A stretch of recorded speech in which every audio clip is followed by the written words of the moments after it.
গ্রামের এই অংশটা আমি পাবো, অতএব আমার দলিলে এই অংশটুকুর নাম বসবে। কেন বসবে? দুই গ্রামের সমান সমান ভাগ হয়েছে, সমান সমান বর্ডার দেওয়া হবে। এই বাকি অংশটুকু তোকেই আমি দেব কেন? তাহলে তুই কি বলছিস? তুই নিতে চাস? তাহলে তুই এই প্রশ্নের উত্তর দে, তোকে আমি কেন দেব? তাহলে এই গ্রামের এই জায়গাটুকু পড়ে থাক, কাউকে নিতে হবে না। আমি তো ছাড়বো না। আচ্ছা আচ্ছা, ঠিক আছে, এতটুকু জায়গা নিয়ে ঝগড়া ঝামেলা হচ্ছে তো। তাহলে এক কাজ করি, আমি বরং আমার একটা মুদিখানা দোকান এখানে দিই, তাহলে দুই গ্রামের মানুষ আমার কাছ থেকে মালপত্র কিনতে পারবে। এতে আমার কি লাভ? তুমি তো ওদের গ্রামেরই মানুষ। আপনি সেটাই জানেন না, আমি এই গ্রামের মানুষই নই। আমি ছোটবেলা থেকে মামার বাড়িতে মানুষ, এটা আমার মামার বাড়ি। অতএব আমি এখানে দোকান দিলে পুরো গ্রামের মানুষ যেমন আমার কাছ থেকে মালপত্র নিতে পারবে। আমি বছরের শেষে দুই গ্রামের মোড়লের কাছে এই জায়গা বাবদ কিছু টাকা কর দুজনকে সমান ভাগে ভাগ করে দেব, তাহলে তো আর কোনো ঝগড়া থাকলো না। আমিও রাজি, তবে একটা শর্ত আছে, দুজনের টাকার পরিমাণ কিন্তু সমান সমান হওয়া চাই। 19-20 হলেই কিন্তু আবার ঝামেলা হবে। আপনি কোনো চিন্তা করবেন না, আমি থাকতে গরমিল কিছুই হবে না।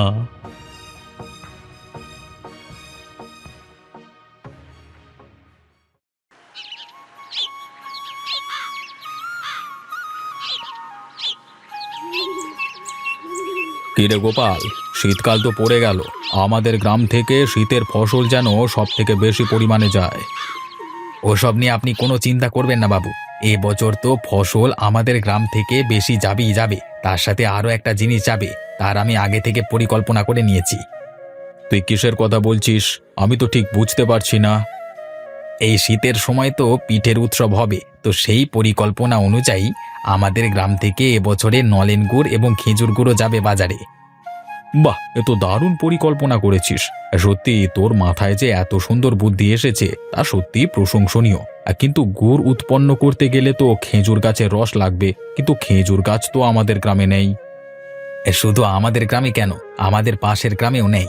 আর সেই নিয়ে আপনি বেশি চিন্তা করবেন না, কারণ আমি আজ থেকে 3 মাস আগেই একজনকে বলে রেখেছিলাম, সেই আমাকে খেজুরের গুড় দেবে। সাব্বাস, এই একটা ব্যাপারে আমরা ওদের গ্রাম থেকে এগিয়ে থাকবো তাহলে। হ্যাঁ বাবু, কাজটা খুব গোপনে করতে হবে, যাতে শেষ মুহূর্ত পর্যন্ত ওরা কিছুতেই জানতে না পারে। যদি জানতে পেরে যায় তাহলে আমাদের কাজকে চুরি করতে শুরু করে দেবে। আরে ওরা পারেটাই বাকি, বদমাইশি করে আমাদের সঙ্গে শুধু শুধু ঝামেলা লাগলো। দেখা যাক এরকম করে কতদিন বাঁচতে পারে। যাক গোপাল, তুই তোর মতো কাজ করে যা, কিছু দরকার লাগলে অবশ্যই আমাকে বলিস, আমি তোকে না করব না।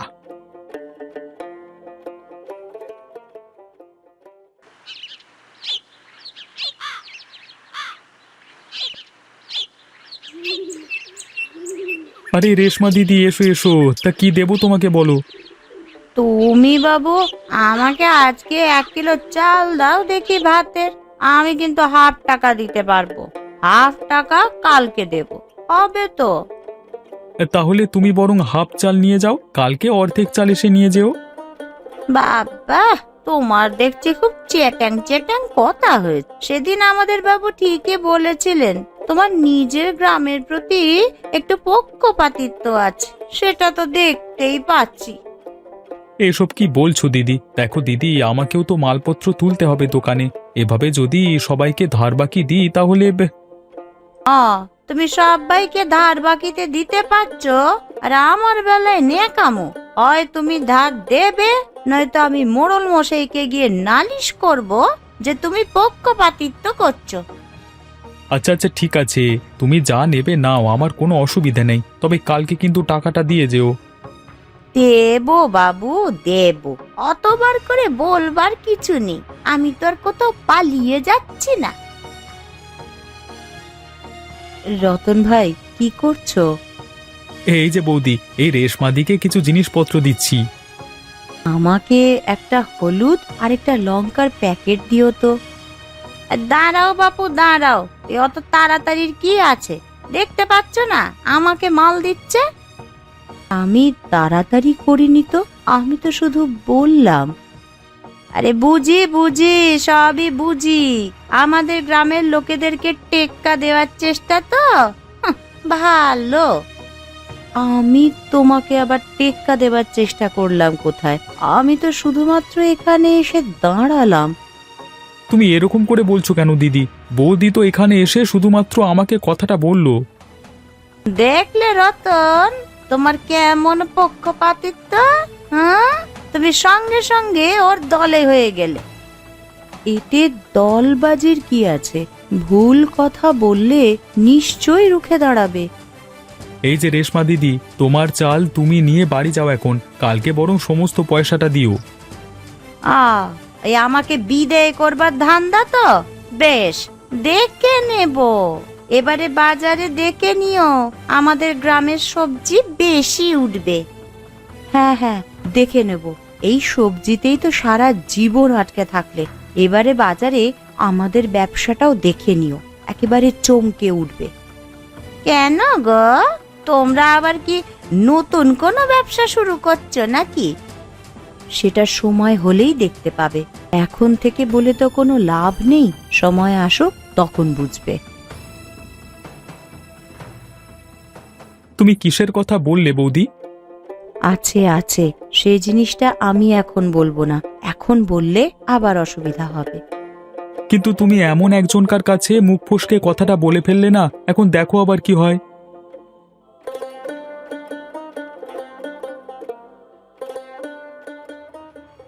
কোনো মতেই যেন ওদের সবজি আমাদের থেকে বেশি না হয়, তার জন্য যদি রাত্রিবেলায় লুকিয়ে লুকিয়ে ওদের সবজির জমিতে বিষ ঢেলে দিয়ে আসতে হয় তাই করবি। ও নিয়ে আপনি চিন্তা করবেন না, তার দায়িত্ব আমার। আমি দেখব কিভাবে ওরা আমাদের থেকে বেশি চাষাবাদ করে। প্রণাম নেবেন বাবু, আপনার কাছে একটা জরুরি খবর নিয়ে এলাম। জরুরি খবর? কি সেই খবর, আমাকে একটু বলো দেখি শুনি। এবারে কিন্তু ওই আমাদের পাশের গ্রামের লোকেরা আমাদের একটা চমক দিতে চলেছে। এবার ওরা সবজির সাথে সাথে নতুন জিনিস ব্যবসার জন্য বাজারে নামাচ্ছে। তাই নাকি? তা তুমি কি করে জানলে? আরে এসব উড়ো খবর বাবু, আমাদের চোখ এড়িয়ে ওরা কিচ্ছু করতে পারবে না। ওইটাই তো ভুল। আমি আজকে বিষয়টা সম্পর্কে সন্দেহ করেছি। কি জিনিস বাজারে নামাবে সেটা বলতে পারবো না, তবে ওরা কিন্তু আমাদেরকে টেক্কা দেবার জন্য উঠে পড়ে লেগেছে। তুই কোথায় শুনলি এই খবর? আমি ওই রতনের দোকানে গিয়েছিলাম, তা সেখানেই ওই খবর শুনলাম।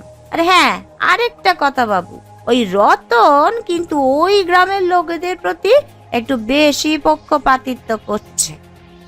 সেটা তো আমারও সন্দেহ ছিল, কিন্তু বছরের শেষে আমাকে টাকাটা ঠিকঠাকই দেয়, তাই জন্য তো আমি কিছু বলতে পারি না। কিন্তু নিখিল, তুমি ওই গ্রামের থেকে লুকিয়ে লুকিয়ে খবর নাও যে ওই গ্রামের লোকেরা বাজারে কি নতুন জিনিস নামাতে চলেছে, সেই মতো আমাদের প্রস্তুতি নিতে হবে। রেশমাদি, তুমি শুনলে যখন একেবারে গোটা খবরটা নিয়ে আসতে পারলে না, তাহলে তো ঝামেলাটা মিটে যেত। এখন আবার কাজ বাড়লো আমার। আমি শুনলাম তাই তো তোমাদেরকে এসে খবরটা দিলাম, না হলে তো তোমরা আবার জানতেই পারতে না। হ্যাঁ, সেটাও ঠিক। ঠিক আছে, আমি না হয় খবরাখবর নিচ্ছি।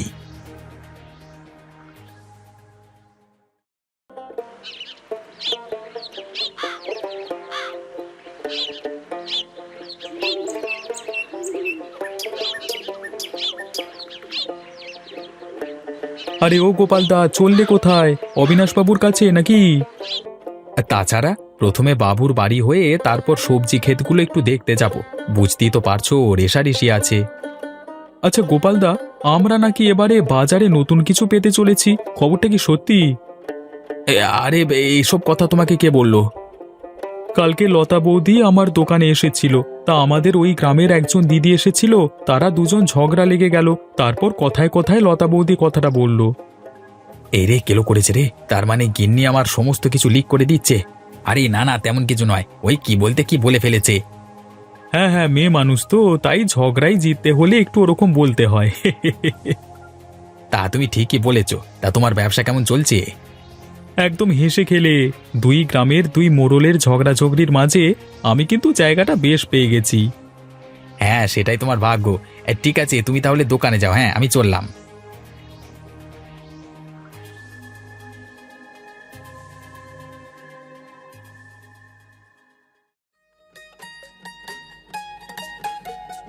গিন্নি, আরে ও গিন্নি, শোনো শোনো, তোমার সঙ্গে একটু জরুরি কথা আছে।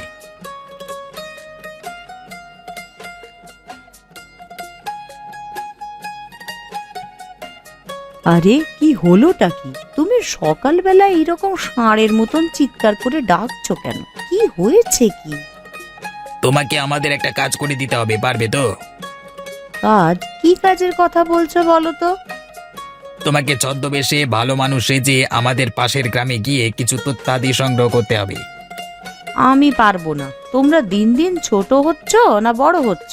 এইভাবে ঝগড়াঝাটি করা কি ঠিক?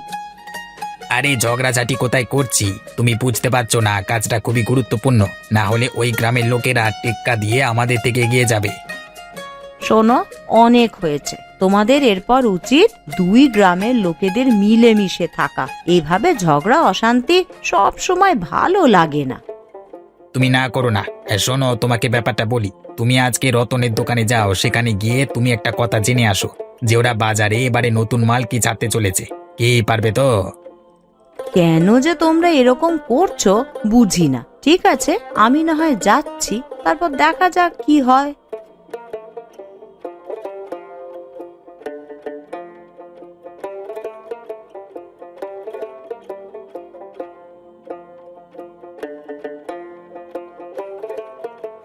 না না গিন্নি, তুমি কিন্তু কাজটা ঠিক করনি। ওরা যদি জানতে পারে যে এবছরে শীতের বাজারে খেজুর গুড় আর নলেন গুড় আমরা বাজারে আনতে চলেছি, তাহলে কিন্তু সর্বনাশ হয়ে যাবে। তোমাকে আমি বলেছিলাম বলে তুমি যাকে তাকে বলে বেড়াবে, সে তো হয় না।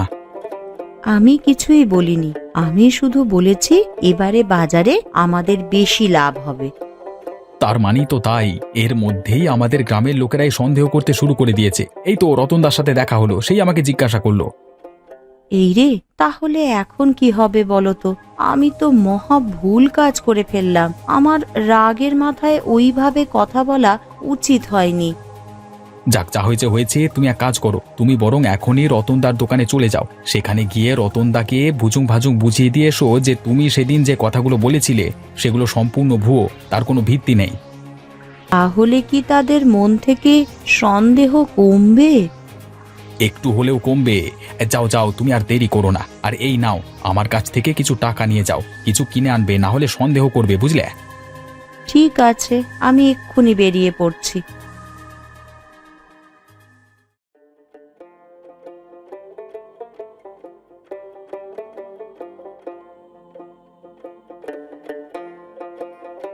আরে ওই তো, ওই লতা বৌদি চলে এসেছে। তুমি বরং ওকে জিজ্ঞাসা করো, ওই ভালো বলতে পারবে ব্যাপারটা।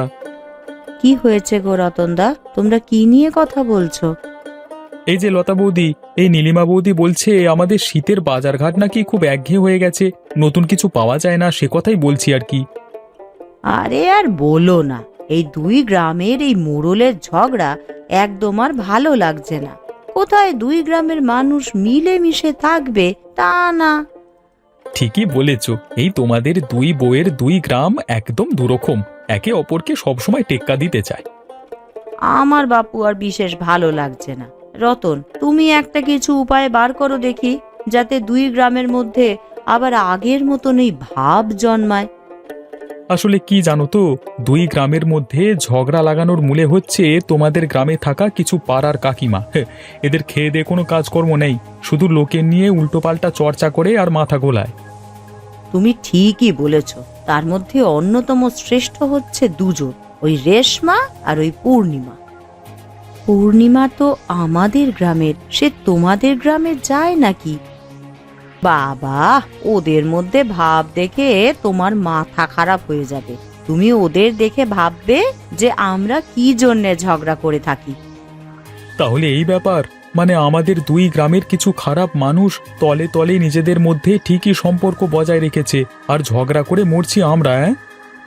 রতনদা, আমাদের কিন্তু এই ঝগড়াটা শেষ করা দরকার। তুমি একটা কিছু উপায় বার করো। আমাদের দুই গ্রামের দুই বৌদি যখন রাজি আছে, আমি তখন নিশ্চয়ই এর একটা বিহিত করব। আমার মাথায় একটা পরিকল্পনা এসেছে, কিন্তু তার জন্য তোমাদের দুজনকার সহায়তা চাই, তাহলেই হবে। কি বুদ্ধি গো? লতা বৌদি, চলো আমার সাথে অবিনাশবাবুর বাড়িতে চলো।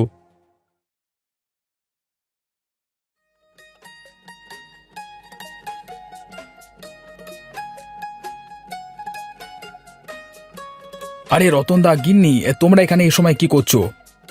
প্রণাম নেবেন অবিনাশবাবু, আপনার জন্য কিছু এনেছি আমরা। কি এনেছো? এই শালটা আপনার জন্য নিধিরাম বাবু পাঠিয়েছেন। ওদের গ্রামের ওই যে নিখিল আছে না, ওর পাশে থাকে, নিধিরাম বাবুর পাশে, তা ওনার বউকে দিয়ে। হ্যাঁ হ্যাঁ, বৌদি তো লজ্জায় আসতে পারলো না, আমি আর লতা বৌদি তাই। তার মানে নিধিরাম আমার জন্য শাল পাঠিয়েছে? হঠাৎ আমাকে এত সম্মান দিচ্ছে কেন? সব ধান্দাবাজি বাবু, এসব ধান্দাবাজদের একদম বিশ্বাস করবেন না। তুমি চুপ করো তো। উনি বাবুর জন্যে এতটা সম্মানের জিনিস পাঠিয়েছেন, আর তুমি শুধু শুধু উল্টো পাল্টা কথা বলছো। এখন বাবুরও উচিত ওনার জন্য কিছু পাঠানো। কথাটা তুমি ঠিকই বলেছ লতা, যেহেতু ওরা আমাকে সম্মান দিয়েছে আমি তো এড়িয়ে যেতে পারি না, তাই আমিও ওর জন্য একটা শাল পাঠাচ্ছি তোমাদের হাত দিয়ে। তুমি ওদিকে দিও, কেমন? আপনি কোনো চিন্তা করবেন না, আমরা দিয়ে দেব।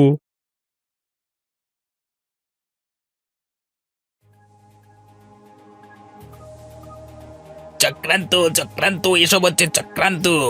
বলির আগে পাঁঠা দিকে যেমন ঘাস পাতা খাওয়ানো হয়, সেরকমই মনে হচ্ছে আমাদেরকে একটু খাওয়ানো হচ্ছে। তার মানে আমরা বলি হতে পারি? আরে সেসব কিছুই না বাবু, ও শুধু শুধু আপনার মাথা খাচ্ছে। ওনারা যখন এতটা আপনাকে সম্মান দিয়েছে, আপনারও কিন্তু উচিত ওদেরকে সেই সম্মান ফিরিয়ে দেওয়া। আর যদি বলি হই? আপনি সবসময় মাথায় খারাপ চিন্তা আনছেন কেন? কিচ্ছু হবে না, আপনি বিশ্বাস করুন। না হলে অবিনাশবাবু যেচে এসে আমাদেরকে বলতেন না যে ওই গ্রামের সঙ্গে সম্পর্ক ঠিক করে নেওয়া উচিত। ঠিক আছে, তোমরা যখন বলছো তাহলে আমি না হয় ওদেরকেও সম্মান পাঠালাম। কালকে সকালে আসুন না, দুজনেরই তাহলে আমার দোকানের সামনে আবার ভাব হয়ে যাবে। হ্যাঁ, কি আসবেন তো?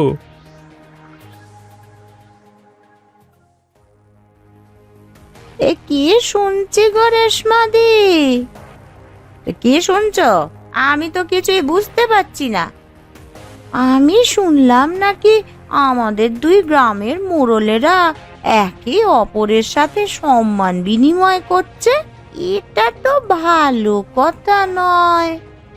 তার মানে আরে ওরা দুজনকে শাল বিনিময় করে সম্মান দিয়েছে। তাই রে, তার মানে দুই মোড়লের মধ্যে আবার ভাব হয়ে যাওয়ার সম্ভাবনা আছে। আরে তাহলে তো আমাদের বিপদ। ওরা যদি একবার জানতে পারে যে আমরা দুজনে কান ভাঙিয়ে ওদের মধ্যে ঝগড়া লাগিয়েছিলাম, তাহলে তো আমাদের আর রক্ষেই নেই। তুমি মোড়লের কাছ থেকে কি উপহার পেয়েছিলে শুনি? টাকা পেয়েছিলাম, এক গাদা।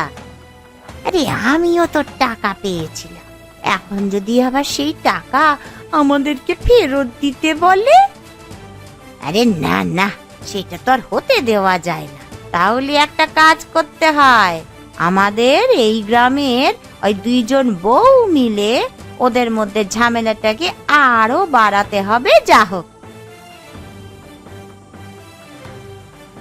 সেই জিনিস আর হচ্ছে না। আমরা থাকতে তোমাদের আর ঝামেলা করতে দেব না। এ কি নীলিমা, তুই এখানে কি করছিস? আর লতা, তুই এর সাথে কেন রে? সেই প্রশ্নটা যদি আমি তোমাদেরকে করি তাহলে কি উত্তর দেবে? আমরা আসতেই পারি, আমাদের দুই গ্রামের দুই বউয়ের মধ্যে বন্ধুত্ব আছে। তাহলে আমাদের থাকতে দোষ কোথায়? তার মানে তোমরা দুজনে চক্রান্ত করে ওই আমাদের পেছনে লাগবার ধান্দা করেছো, তাই তো? তা তোমাদের পেছনে লেগে আমাদের কি লাভ বলো তো? তার থেকে দুই গ্রামের জমিদারদের যদি আমরা মিলিয়ে দিতে পারি, তাহলে বরং তোমাদের মতন কিছু টাকা পেতে পারি। ওই তোমরা যেমন বিচ্ছেদ সৃষ্টি করে টাকা পেয়েছিলে, ঠিক তেমন। তুই কি বলতে চাইছিস? হ্যাঁ, তা আমি তো কিছুই বুঝতে পারছি না। একটু ভালো করে ভেবে দেখো, তাহলেই পারবে। আর হ্যাঁ, তোমাদের একটা সুখবর দিই, দুই মোড়ল মশাই কালকে রতনদার দোকানের সামনে দেখা করে কথা বলবে। তোমরা যেও, কেমন? তোরা কিন্তু এটা ঠিক করলি না, বলে দিলাম। এর ফল কিন্তু তোদের ভুগতে হবে। ওসব নিয়ে চিন্তা করি না। এখন দেখো, তোমাদের কাছ থেকে মোড়ল মশাইরা আবার দেওয়া টাকা ফেরত না নিয়ে নেয়। না না, এরকম করিস না রে। তোরা আমাদের নামে উল্টো পাল্টা লাগাস না রে। হ্যাঁ, আমরা আমাদের টাকা ফেরত দিতে পারবো না। ও সেসব টাকা কবেই খরচ করে ফেলেছি। হ্যাঁ লতা, আমাদের ভুল হয়ে গেছে, তোরা আমাদেরকে ক্ষমা করে দে। এই ভুল তো সাধারণ ভুল নয়, দুটো গ্রামকে তোমরা পাক্কা একটা বছর আলাদা করে রেখেছো। তোরা যা বলবি না আমরা তাই করব বাপু, তবুও আমাদেরকে ক্ষমা করে দে। ঠিক আছে, তাহলে একটা কাজ করো। নিধিরাম, কতদিন বাদ আমরা একে অপরের সাথে দেখা করছি, আমার যে কি ভালো লাগছে। সত্যি বন্ধু, আমাদের মধ্যে আগে কত ভালো সম্পর্ক ছিল, হঠাৎ করে কি যে হয়ে গেল বুঝতে পারলাম না। আপনারা ভাবুন তো, আপনারা দুই বন্ধু একসাথে মিলে দুই গ্রামের নাম কোথায় তুলেছিলেন। আমাদের গ্রামে মাছ ধরবার প্রতিযোগিতা হতো, আর কত কি হতো সবই তো উঠে গেছে। পাক্কা এক বছর আপনারা একে অপরের মুখ না দেখে থাকলেন কি করে? আমিও তো সেটা ভাবতে পারছি না, সত্যি আমার খুব লজ্জা হচ্ছে নিজের। লজ্জা পেয়ে লাভ নেই, চল আমরা দুজনে আবার আগের মতো গ্রামের উন্নতির কাজ শুরু করি, দেখবি কত ভালো লাগে। ধরে নে 1 বছর আমরা একটু বিশ্রাম নিতে গেছিলাম। কি গো গোপালদা আর নিখিলদা, তোমরা একে অপরের দিকে এভাবে কটমট করে তাকিয়ে আছো কেন? মারপিট লাগবে নাকি? আমাদের থেকে দেখছি এদের দুজনকার রাগারাগি বেশি। ওটাই হয়, কিন্তু একটা কথা বলতো, তুই হঠাৎ করে আমাকে স্বার্থপর বলতে গেছিলিস কেন? আমি তো রতন যেখানে দোকান করেছে সেই জায়গার ভাগ চাইতে আগে আসিনি। কই, আমি তো তোকে এসব কোনোদিনই বলিনি। দেখ, এখন তো যুগ আধুনিক হচ্ছে, তাই ওপর মহলে আমাদের গ্রামের সীমানা দেখাতে হতো। সেই কারণেই তো আমি বলেছিলাম যে আমাদের দুজনের 2 গ্রামের সীমানা কেটে নেওয়া হোক। উল্টে তুই তো আমাকে স্বার্থপর বলেছিলিস। আমি কোনোদিনই বলিনি।